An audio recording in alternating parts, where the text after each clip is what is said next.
sommet One Planet qui s'est tenu à Paris cette semaine.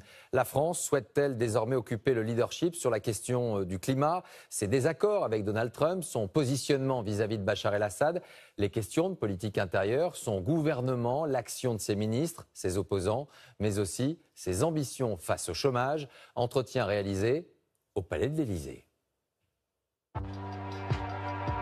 Monsieur le Président. Bonsoir. On est dans votre bureau ou dans l'un de vos bureaux. Il y a quelques minutes, on m'a dit que ce n'était pas toujours le même bureau. Vous avez plusieurs bureaux à l'Élysée. J'ai deux bureaux à l'Élysée. Ici, c'est le bureau historique? C'est le bureau historique, oui, le bureau officiel, le bureau où je reçois les invités, les autres étrangers ou autres.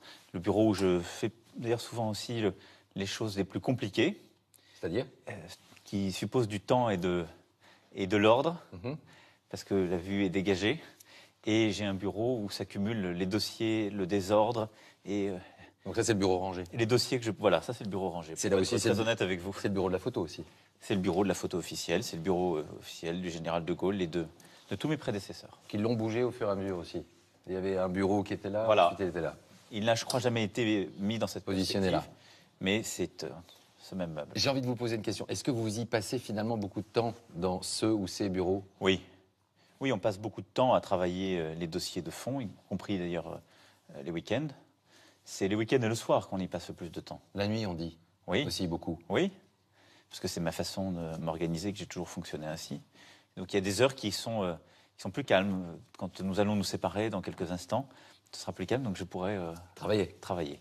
C'est pas une légende, donc finalement vous dormez très peu.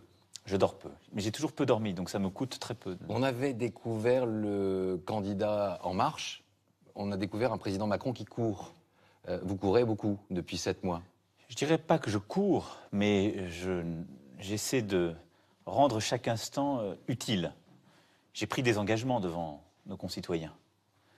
Et je pense qu'il faut faire ce qu'on a dit. Et il faut le faire le plus vite possible, parce que s'il y a une crise démocratique, c'est une crise de l'efficacité. Les gens ne croient plus ce qu'on dit. Donc il y a du retard à rattraper. Et donc il y a à la fois du retard à rattraper, parce que sur le plan économique, social, il y avait beaucoup de choses qu'on aurait dû faire bien plus tôt et bien plus nettement, ce qui a été fait en début de quinquennat. Et puis il y a surtout un rapport aussi au temps, il y a un rapport entre la parole politique et le temps politique. Et il vous obsède ce temps qui passe déjà? Il m'obsède. Le rapport au temps est une question plus large qui m'a toujours obsédé. Je pense qu'on ne s'engage pas en politique si on n'a pas un certain rapport au temps. Je pense qu'on peut changer les choses en profondeur si on décide d'y mettre beaucoup d'intensité, et donc c'est ce que suppose cette fonction, avec ensuite un Premier ministre, un gouvernement.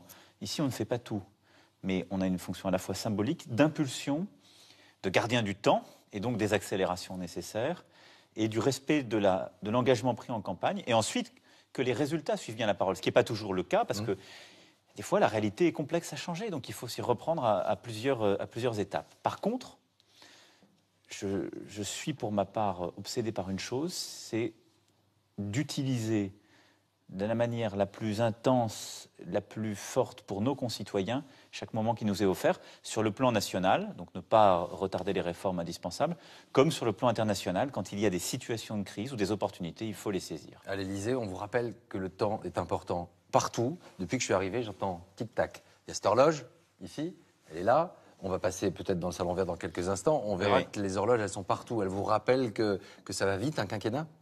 Elle rappelle que la journée passe vite, et après, le quinquennat, c'est quelque chose de plus, j'allais dire de plus insidieux, parce que vous vous retournez, vous dites, ce temps est déjà passé. En 7 mois, il y a plusieurs moments.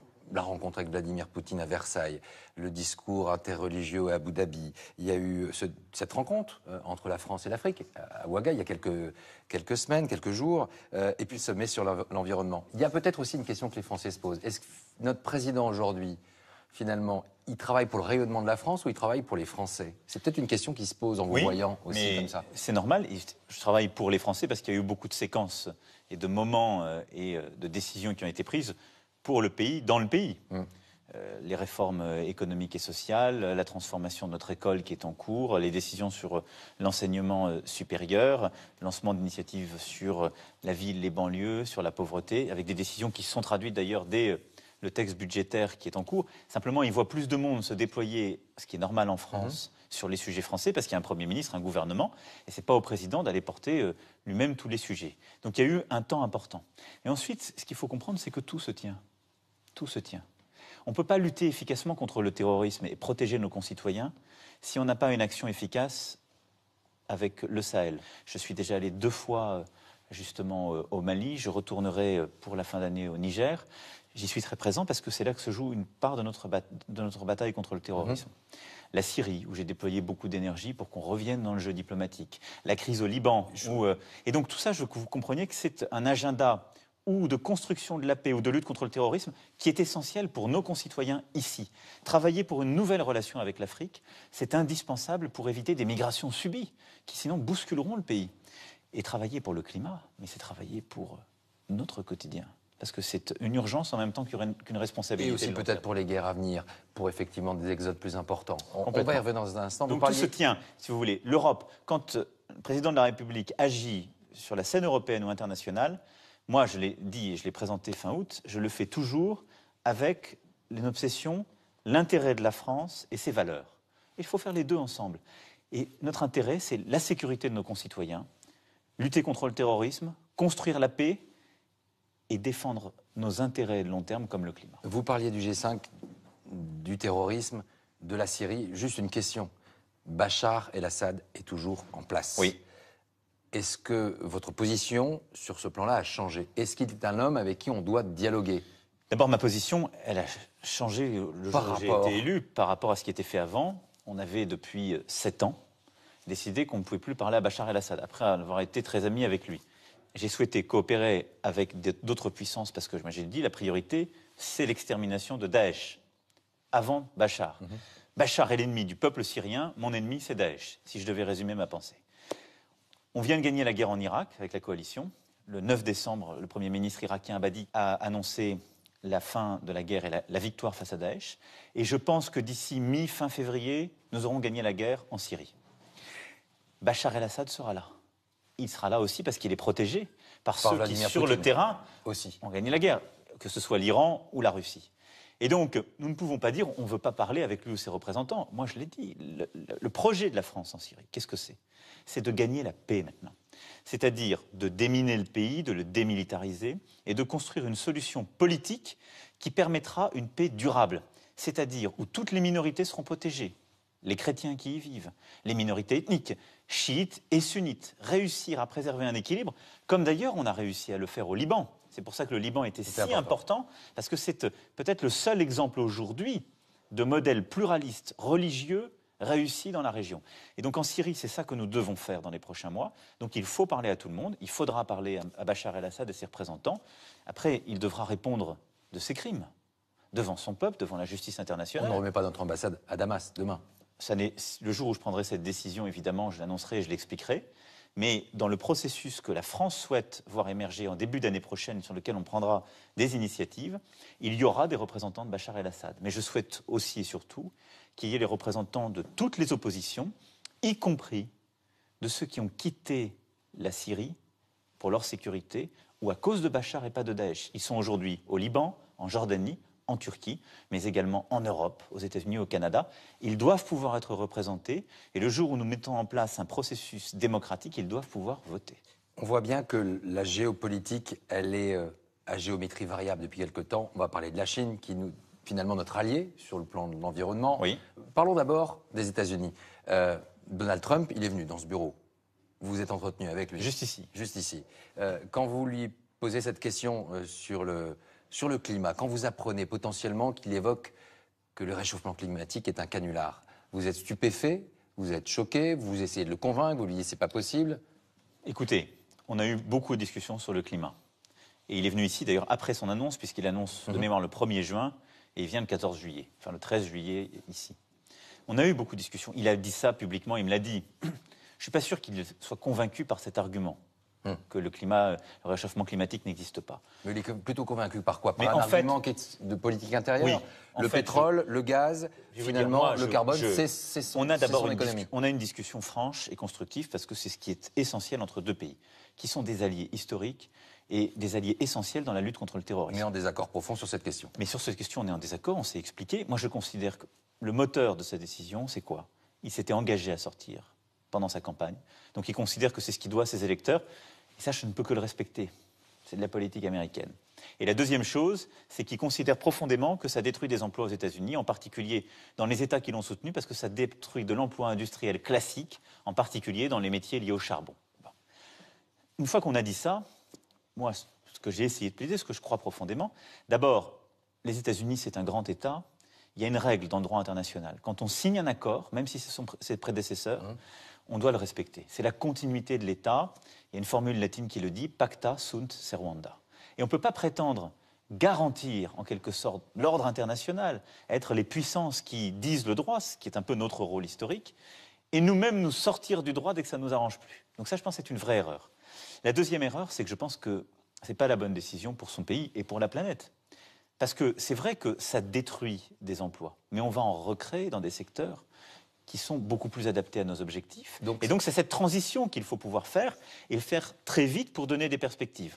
Ce que je constate, c'est que malgré nos désaccords, d'abord, ça n'a pas remis en cause l'accord de Paris. Tous les autres ont maintenu ou leur signature ou leur ratification. Mais il y a un manque à gagner économique accéléré. très important.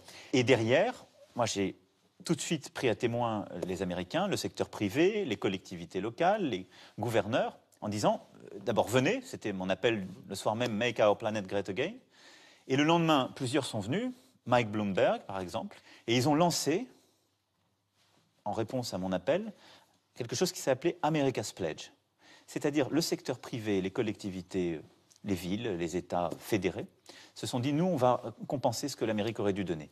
Et aujourd'hui, parce qu'ils se sont engagés, essentiellement le gouverneur de Californie et Mike Bloomberg, et avec eux le monde du secteur privé, des villes, des États, on a aujourd'hui l'équivalent de ce que le gouvernement fédéral américain devait donner. Et donc jusqu'en 2025, ce n'est pas un manque à gagner. Donc vous avez provoqué une révolution finalement, c'est-à-dire qu'en fait l'entreprise est venue se substituer à l'État américain. Non. Ça veut dire Alors, que le capitalisme écologique... D'abord, nous, on continue notre participation. Ensuite, il n'y a pas que l'argent qu'on mettait au titre de l'accord de Paris. Donc nous, les États sont là, toujours. Il y a des États qui font même plus que nous.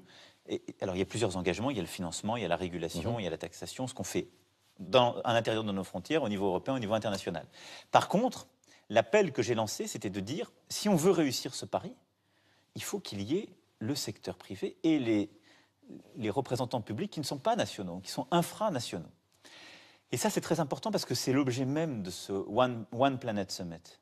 Le 12 décembre 2017 à Paris, en réponse à la sortie américaine, on a pris 12 engagements très structurants, je les ai là, qui sont des engagements avec des dates, des montants, où on va investir beaucoup plus qu'on n'a jamais investi, où on va verdir la finance, où des entreprises se sont engagées, où des États se sont engagés, et où on dit on ne signe plus des déclarations diplomatiques, on décide d'actions et on les suit. Vous avez changé, Monsieur le Président, finalement, votre statut. Vous êtes plus simplement président de la République, là, depuis quelques jours. Vous êtes leveur de fonds pour la planète. Vous avez en fait, mis en place un nouveau leadership et en même temps... La volonté d'un capitalisme écologique nouveau, c'est ça aussi? Il y a des Français qui peuvent être perdus. Ils se disent, j'ai élu un président de la République, il est devenu finalement un chef d'entreprise qui appelle les économistes pour venir financer la révolution écologique. D'abord, il y a une chose, c'est que le rôle que la France a aujourd'hui, ce sont les Françaises et les Français qui l'ont choisi. En décidant au mois de mai dernier d'élire un président de 39 ans, qui n'avait aucun parti, que personne ne connaissait et qui sortait de nulle part, ce qui est le choix que notre pays a fait.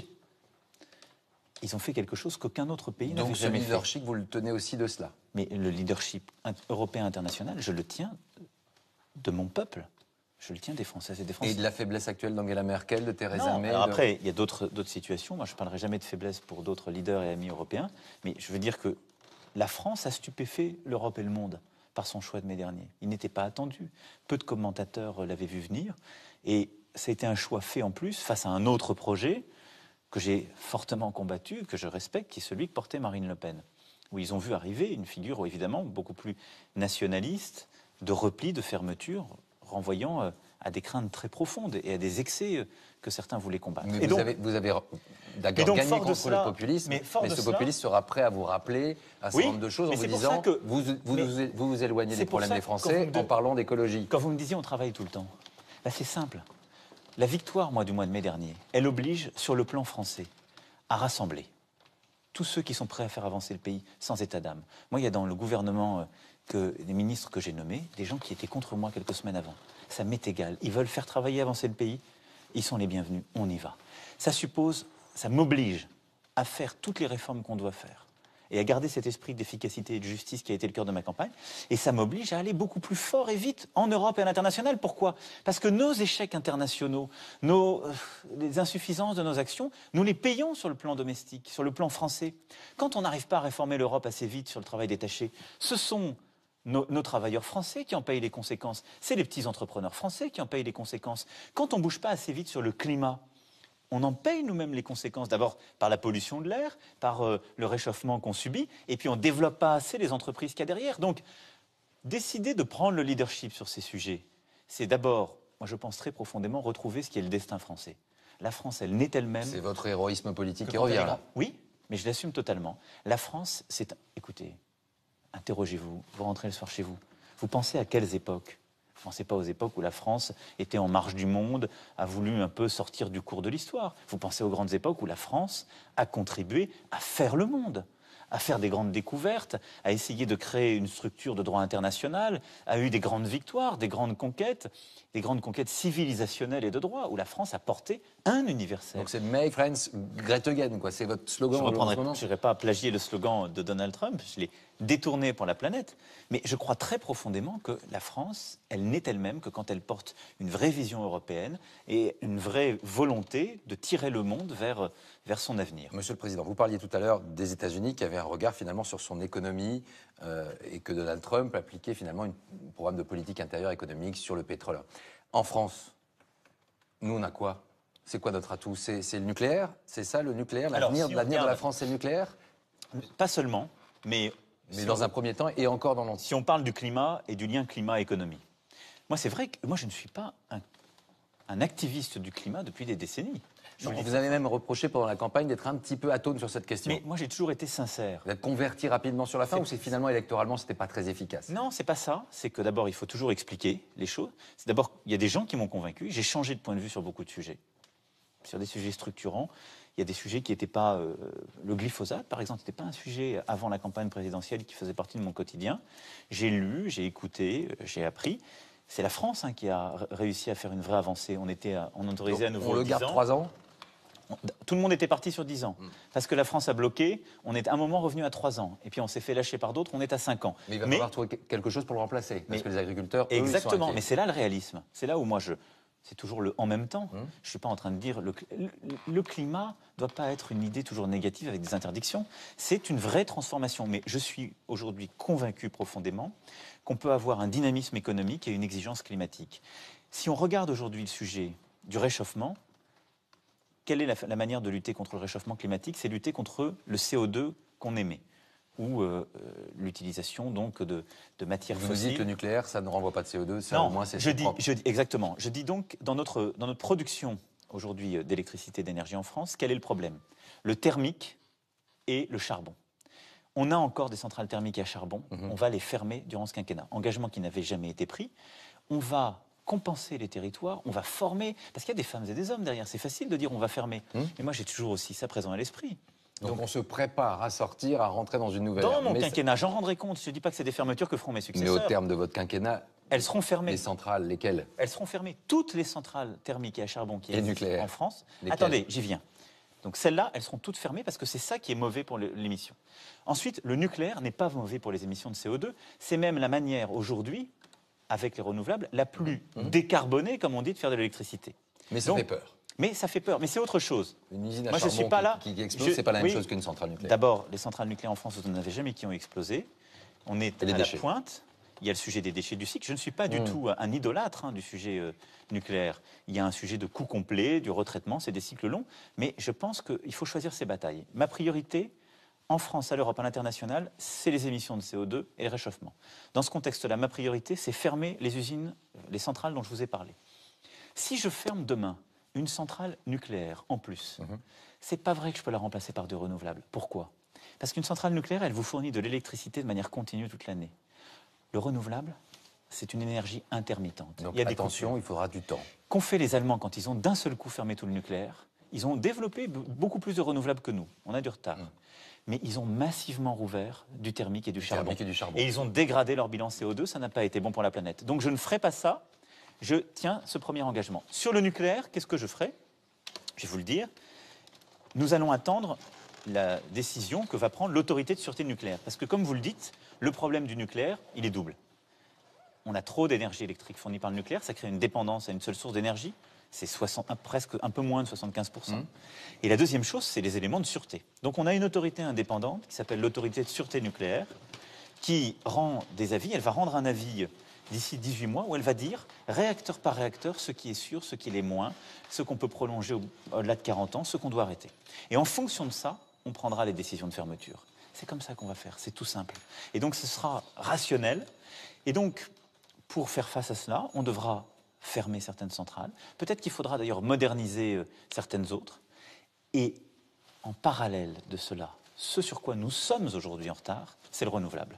Et donc c'est pour ça que ce que je veux faire, c'est qu'on développe beaucoup plus vite le renouvelable. Et là aussi, c'est une très bonne façon de réconcilier nos objectifs écologiques et nos objectifs économiques. Vous le rassurez, le ministre de l'écologie, Nicolas Hulot, vous en avez besoin, c'est un allié important. Non, il vient de temps en temps dans votre bureau il vient.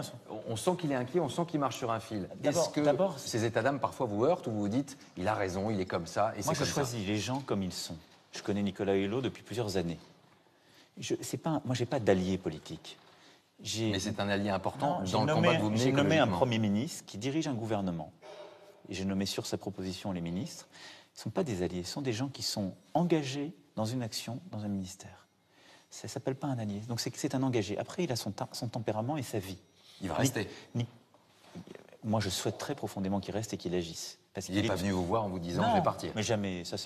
Il est utile au pays. Mais Nicolas Hulot, il a son tempérament. C'est un engagé.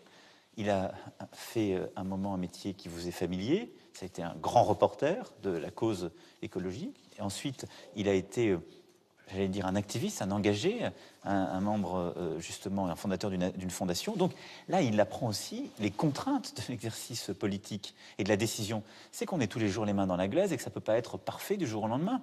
Mais c'est un inquiet. C'est pour ça que j'ai choisi. Parce que moi, j'ai besoin de gens qui vivent, vous voyez, dans le creux de leur ventre, la nécessité de changer, de prendre des décisions, d'aller les expliquer et de faire. Je ne veux pas des gens qui soient assis et contents d'être ministres. Je veux des gens qui agissent. Lui, il agit, il est inquiet, il n'est jamais satisfait. L'horloge, il y a une minute qui vient de sonner, elle nous dit qu'il faut avancer, que le temps presse. Vous savez, oui, je sais bien. C'est toujours ça, le temps toujours. Mais c'est important, faut essayer en télévision un peu, et président pour le président de la République, c'est important. Sur le renouvelable dont je vous parlais, la France, si elle est en retard sur un point, c'est le renouvelable. Et donc, là, on va accélérer massivement. En faisant quoi? En mettant encore plus d'investissements. Ça fait partie des engagements. On va orienter beaucoup de nos financements internes, banques, assurances, caisses des dépôts, fonds privés, sur le renouvelable. 2, on va accélérer les appels d'offres que l'État fait. On fait des appels d'offres pourquoi? Parce que quand vous créez ou une centrale solaire ou de l'éolien, on vous garantit des tarifs pendant plusieurs années, c'est l'État qui paye. Et 3, on va simplifier et accélérer les procédures.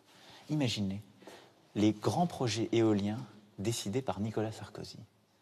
Si j'ai de la chance, c'est moi qui les inaugurerai. C'est fou. Ces délais ne sont plus à la mesure de l'époque. Donc, on va accélérer tout ça. Le ministre Hulot a déjà proposé des mesures pour l'éolien, pour aller beaucoup plus vite. Et moi, je veux qu'on le développe. Et là, je vous disais qu'on réconcilie encore les choses, parce que ça crée des emplois, ça crée de l'activité, ça crée des nouvelles industries. Et puis, je veux qu'on puisse le faire aussi pour les méthaniseurs, pour la biomasse, c'est-à-dire pour les projets très concrets qu'ont nos agriculteurs. On parle souvent d'agriculture en l'opposant à l'écologie. C'est faux. L'agriculture d'aujourd'hui, elle doit permettre de produire, d'avoir des revenus dignes pour nos agriculteurs, aussi par l'écologie. Aujourd'hui, un éleveur allemand, il gagne plus d'argent par l'énergie qu'il produit, en récupérant les déchets, certaines matières, par la méthanisation. Il gagne plus d'argent par la méthanisation que par la vente de sa viande. En contournant Donald Trump, en faisant venir cette économie finalement aujourd'hui ici à Paris, cette semaine, vous êtes en train de faire quoi? Vous révolutionnez quelque chose. Pour un écologiste pur et dur, politique depuis des années, un peu à gauche, il est en train de dire, Emmanuel Macron, il est en train de substituer notre combat par du capitalisme. Pour eux, c'est terrible à entendre. Imaginez ce soir. Non, juste d'abord, il y aura toujours besoin, vous avez raison de le prendre comme ça, il y aura toujours besoin d'activistes et de gens pour dire on ne fait pas assez. Ce qui est vrai, c'est que ce qu'on est en train de faire, c'est un peu du judo, mais c'est d'aller mettre la finance au chevet du climat.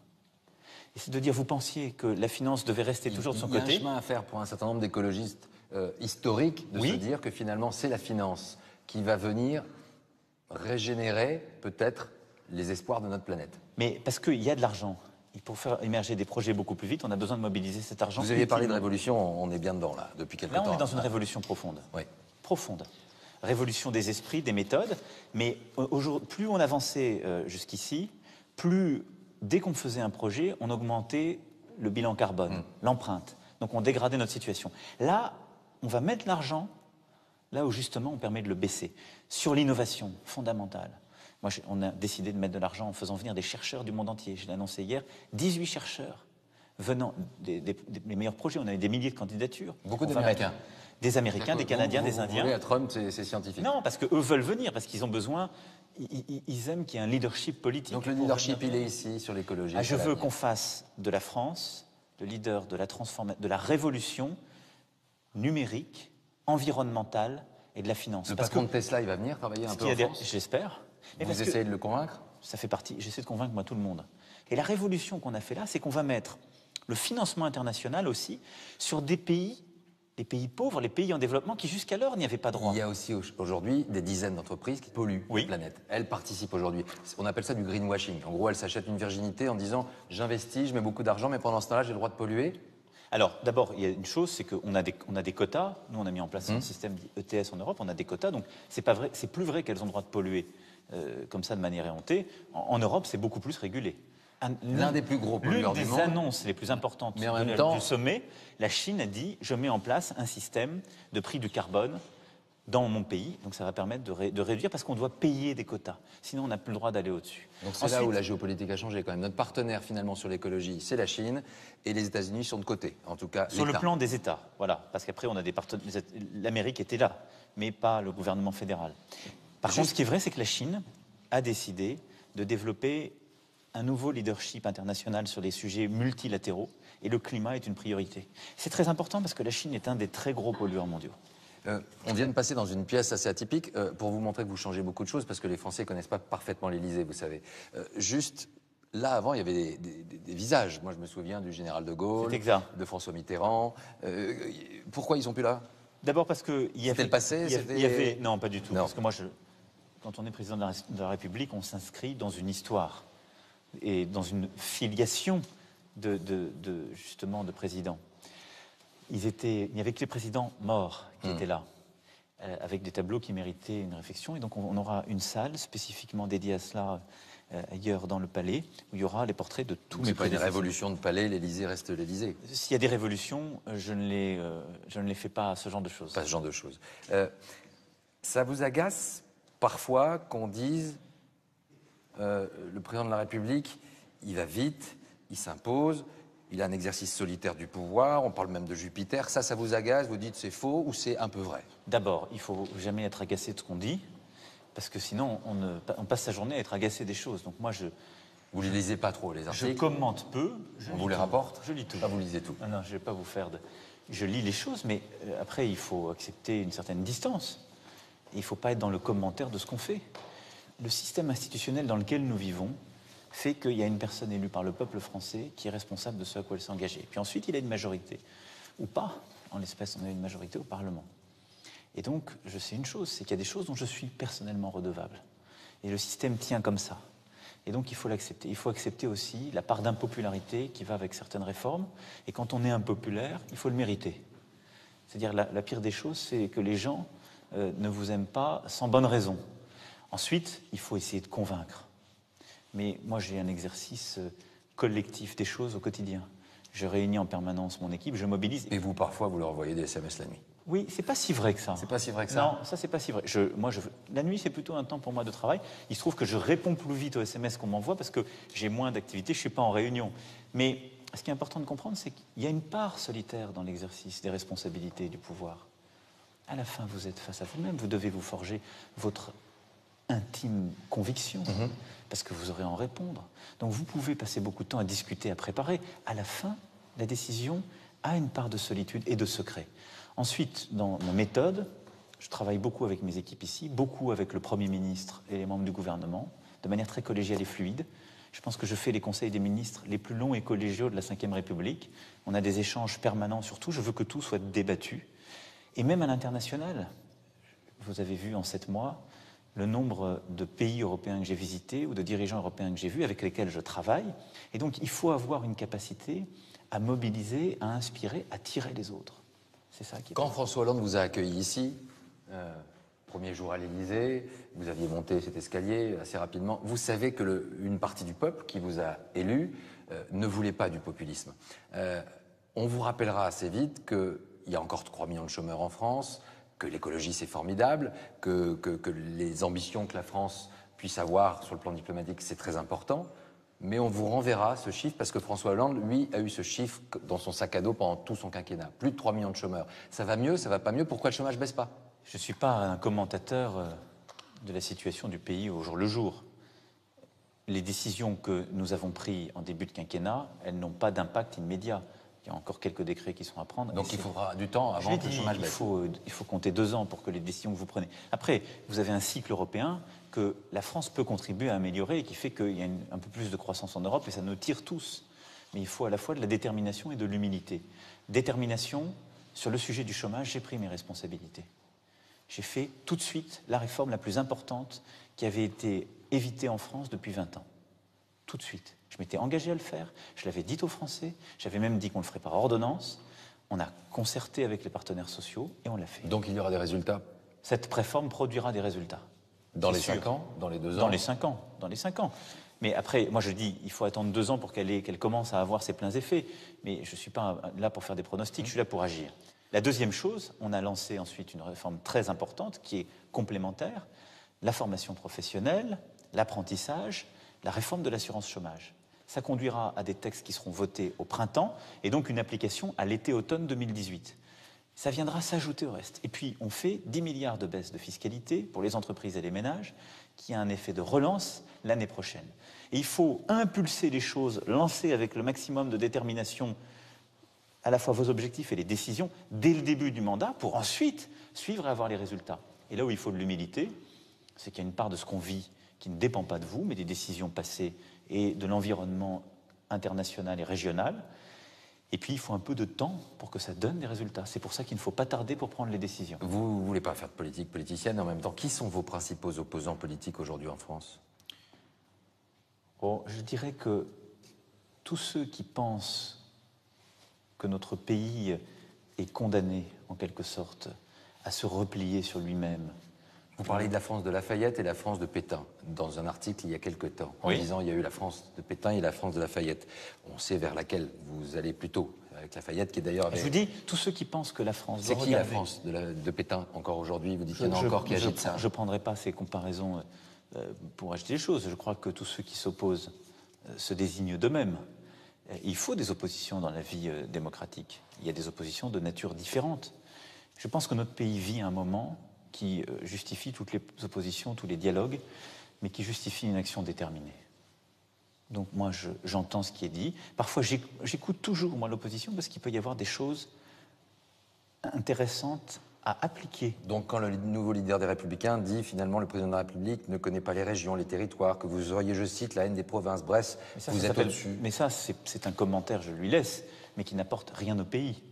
Ça dit quoi? Ça dit la haine qu'il a pour votre serviteur. Bon, je la lui laisse, qu'il vive avec, ça fera son quotidien. Mais ça ne fera pas manger les Françaises et les Français, ça ne fera pas progresser le pays. Donc je ne vais pas commenter cela. Ça ne dit rien, c'est pas un projet. Quand dans l'opposition, des gens me disent « ça, vous ne le faites pas assez » ou d'autres, moi j'ai entendu les voix qui m'ont dit sur les personnes les plus modestes ou les banlieues, on trouve que vous ne faites pas assez de choses. Donc on a lancé une initiative, je veux prendre des mesures concrètes et faire davantage. Il y a parfois des incompréhensions qui naissent. Donc j'entends, moi, toutes les voix qui émergent, les oppositions qui se font, les débats politiques qui se forgent. Les gens qui s'opposent pour ou insulter ou décréter n'ont aucun intérêt. Enfin, c'est le commentaire politique, mais ça n'intéresse pas... président de la République. Une question qui concerne les Français, les spectateurs et les salariés du groupe France Télévisions. Quelle réforme vous souhaitez faire de l'audiovisuel public et dans quel délai? Une réforme en profondeur? C'est une question qui nous intéresse. Moi, je souhaite que, d'abord, les acteurs de l'audiovisuel public eux-mêmes, les parlementaires et les professionnels du secteur puissent participer à un grand travail de réflexion qu'on doit faire en 2018. C'est ça ce que je veux qu'on puisse lancer. Je dis aussi ça parce que les journalistes, les producteurs, les salariés des différents groupes de l'audiovisuel public français ont le droit de prendre la parole et de dire le projet qu'ils veulent porter.